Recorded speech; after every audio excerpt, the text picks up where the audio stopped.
ৰাতি কেইটা বাজিল ৰাতি কেইটা বাজিল 10টা 39 না না ভালকে দেখাই দিয়া 10টা 39 না হোৱা নাই মই দেখাইছো এই বন্ধ হৈ গ'ল 10টা 39 আৰু আমি কালি যাম আৰু পেকিং আজি ন এই চাই লোৱা এটা বস্তু জানাৰ নাই কি কি ডাঙৰ দিকে এই কাৰণে প্ৰয়োজন চাই লোৱা দেখাই দিয়া এইটো মাৰ এইটো ভণ্টিৰ এটা আমাৰ দুটাৰ সেইখন চকী ছাতি আৰু বাকী এইখিনি কিবা আছে তোমালোকে জানা বলা খুব দেৰি হৈ গ'ল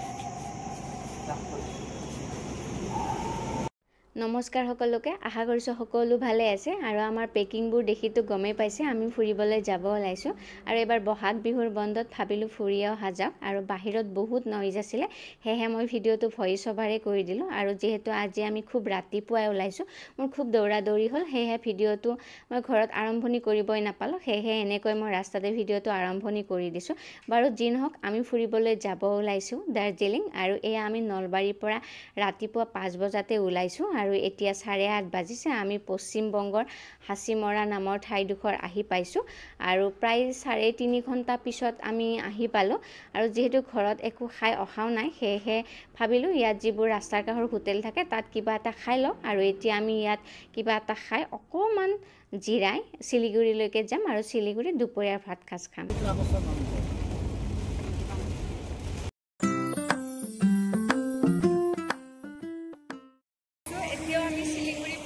আৰু 40 কিলোমিটাৰ আছে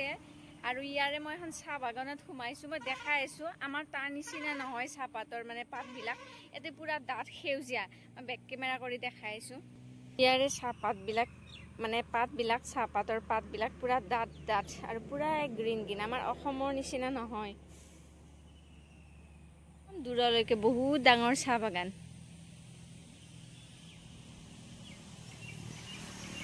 শিলিগুৰি পালোঁ এতিয়া ইয়াত ৰখিছোঁ প্ৰায় 1টা মানে বাজিল এতিয়া আমি ভাতটো খাই লওঁ খাই আপোনালোকক দেখাই আছোঁ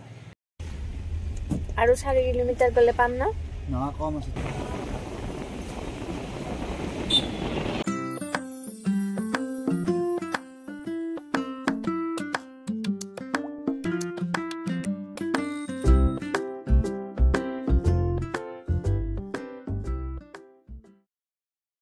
আবেলি প্ৰায় 5:30 মান বজাত আমি আমাৰ লজ পাই গ'লোঁ আৰু আমাৰ লজখনৰ নাম আছিল হোটেল প্ৰধান ৰেচিডেন্সি আৰু প্ৰায় গধূলি হৈয়ে হৈছিলে আৰু এইখন লজ আমি আগতীয়াকৈ বুকিং কৰি থৈ দিছিলোঁ আমাৰ ইয়াৰে ওচৰৰে দাদা এজনে এইখন চলাই আছে ভালো লাগিছে বাৰু আমাৰ অসমৰ মানুহ এজনে যে দাৰ্জিলিঙত এনেকৈ লজ এখন চলাই আছে আৰু আমি যিহেতু বুকিং কৰি থৈ দিছিলোঁ গতিকে ৰুমবোৰ আমাৰ ঠিকেই আছিলে আমাক তেওঁ ফটো দেখাইছিলে আপোনালোকেও যদি যায় বা তাত থাকিবলৈ বিচাৰে মই তেওঁৰ কন্টেক্ট নাম্বাৰটো আৰু ডেসক্ৰিপচনত দি থম আপোনালোকে চাই ল'ব পাৰিব আৰু আমি হৌটো যে ৰাস্তা দেখিছে সেইফালেৰে আহিছিলোঁ আমি হোটেল আহি পাই গ'লোঁ 5:30 মানে বাজিছে ৰাস্তাত বহুত জাম আছিলে আৰু এতিয়া আমি হোটেললৈকে যাওঁ সোমাই মানে গৈয়ে আছোঁ মই আৰু ৰুমবিলাক চাই লওঁ কেনেকুৱা কি হয় আপোনালোকক বাৰু দেখাম মই আপোনালোকেও যদি আহে পিছত কেতিয়াবা ইয়ালৈকে তেতিয়া আপোনালোকৰো সুবিধা হ'ব পাৰে আৰু মই যাই লওঁ সকলোখিনি ঠিক কৰি লওঁ অকণমান ফ্ৰেছো হৈ লওঁ যিহেতু ৰাতিপুৱা 5টাতে ওলাইছোঁ খুব ভাগৰো লাগিছে বাৰু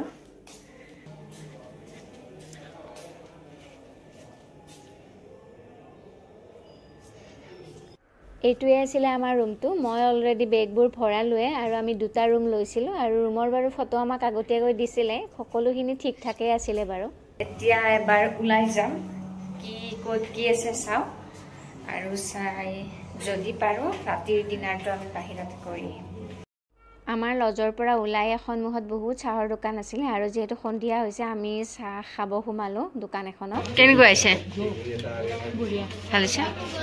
নলবাৰীত পাৰা দাৰ্জিলিং চাই ऐसा है क्या ভাল আছে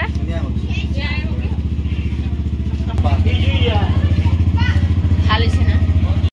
চাহ খাই আমি আকৌ এবাৰ কৰ্ণ খাবলৈকে আহিলোঁ অকণমান ঘূৰি ফুৰি দেখিলোঁ ইয়াতে কৰ্ণ ধুনীয়াকৈ পুৰি আছিলে আৰু যিহেতু দাৰ্জিলিঙত ঠাণ্ডা হয় আৰু বৰষুণো দি আছিলে সেয়া ভাবিলোঁ কৰ্ণ খাওঁ আৰু কৰ্ণ খাই এনেও ভাল লাগে বাৰু আৰু যিটোহে ঠাণ্ডা কৰ্ণ নাখাই উপায় নাই কিতনা হে ये 30 দাৰ্জিলিঙত বিৰাট জাম হয় ৰাস্তাবোৰ যেহেতু ঠেক হয় পাহাৰীয়া ৰাস্তা আৰু পাৰ্কিঙৰ বহুত অসুবিধা হয় আৰু আমি আগতীয়াকৈ বুকিং কৰি থোৱাৰ কাৰণেহে আমি পাৰ্কিংটো পালোঁ আৰু এয়া আমাৰ লজৰ ওচৰতে থকা হোটেল মহাকালত ৰাতিৰ ভাত খাজো আমি খাই ল'লোঁ আজিৰ ভিডিঅ'টো মই এনেকৈ শেষ কৰিবলৈ ওলাইছোঁ আৰু আমি আহি পালোঁ মই আগতে কৈছোঁ যে 5:30 মান বজাত আহি পালোঁ আহি ফ্ৰেছ হৈ এবাৰ ওলাই গ'লোঁ আৰু কৈ দিলোঁ আৰু মই আজিৰ ভিডিঅ'টো বনাইছোঁ মানে কেনেকৈ আমি আহিলোঁ বা কেনেকৈ আহিব পাৰি মই যেনেকৈ ইয়াত মানে থকা মেলাখিনিৰ মোৰ মানে হৈছে মই ভাবিছিলোঁ যে তেনেকৈ ভিডিঅ' এটা বনাওঁ কোনোবা যদি আহে ইয়াত মানে থাকিবলৈ সুবিধা হ'ব বা ক'ত কি যিহেতু আমি নতুনকৈ আহোঁ বা এটা ঠাইত চিনি নাপাব পাৰোঁ ন গতিকে সেনেকুৱা ধৰণৰ ভিডিঅ' বনালোঁ আশা কৰিছোঁ আপোনালোকে চাই ভিডিঅ'টো ভাল পালে আৰু অহাকালি আমি দাৰ্জিলিঙৰ বহুখিনি ঠাই মই ঘূৰিম আৰু এতিয়া নকওঁ বাৰু ভিডিঅ'বোৰ আহি আছে আপোনালোকে চাই থাকিব আৰু এতিয়া খুব ঠাণ্ডা পৰিছে প্ৰায় 11 মানে বাজিল আমি ঘূৰি আহোঁতে মানে ডিনাৰটো একেলগে বাহিৰতে কৰি আহিলোঁ আমাৰ দেৰিয়ে হৈ গ'ল এতিয়া খুব ঠাণ্ডা লাগিছে আৰু ভিডিঅ'বোৰ শেষলৈকে চাই থাকিব গুড নাইট